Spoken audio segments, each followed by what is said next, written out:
Look at these two machines. On the left, a chaotic web of pipes, sensors, and wires that looks like a mechanical heart. On the right, a smooth metallic sculpture that seems almost too simple to be a rocket engine.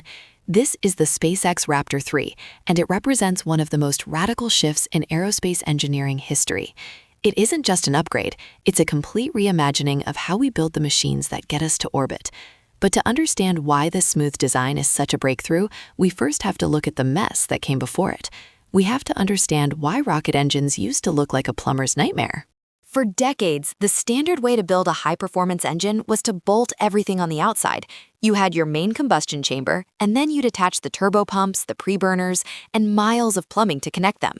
This external approach made sense for development. If a pipe leaked or a sensor failed, you could just reach in and swap it out.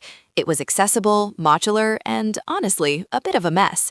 But in the world of rocketry, every external pipe is a potential point of failure. Under the extreme vibrations of launch, those connections can shake loose, leading to the kind of rapid, unscheduled disassembly engineers try to avoid.